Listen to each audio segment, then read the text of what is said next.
আসসালামু আলাইকুম ওয়া রাহমাতুল্লাহ। প্রিয় বোনেরা, আজকের কথাগুলো শুধুমাত্র তোমাদের জন্য। হয়তো কেউ আজ তোমাকে বুঝে না, কিন্তু জানো আল্লাহ সব সময় তোমার অনুভূতিগুলো বুঝেন। প্রিয় বোন, তুমি আল্লাহর বান্দা। তুমি সৃষ্টি হয়েছ সম্মানের জন্য, প্রদর্শনের জন্য নয়। তুমি যখন নিজের পোশাকে পর্দা করো, তখন তুমি শুধু কাপড়ে নিজেকে ঢাকো না, তুমি ডেকে ফেলো দুনিয়ার কুদৃষ্টি থেকে নিজেকে রক্ষা করো। তুমি যখন নামাজে দাঁড়াও, তখন ফেরেশতারা তোমার নাম আল্লাহর কাছে তুলে। তুমি যখন ধৈর্য ধরো, তখন আল্লাহ বলেন, আমি ধৈর্যশীলদের সাথেই আছি। হে প্রিয় বোন, কখনো ভেবো না তুমি পিছিয়ে আছো, বরং তুমি সেই নারী যাকে আল্লাহ তার রহমতে ডেকে রেখেছেন। হিজাব তোমার গর্ব, লজ্জা তোমার অলংকার, আর তাকওয়া তোমার সৌন্দর্য।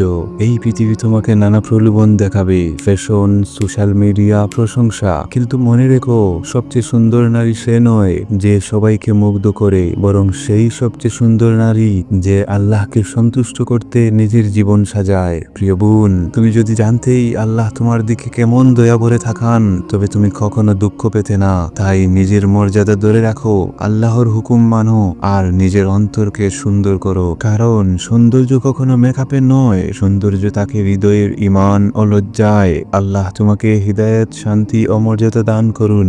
আমিন। হে প্রিয় বোন, দিন প্রচারের স্বার্থে ভিডিওটি অন্যদের মাঝে শেয়ার করুন এবং প্রতিনিয়ত ভিডিও পেতে একটি লাইক দিয়ে অবশ্যই চ্যানেলটি সাবস্ক্রাইব করবেন।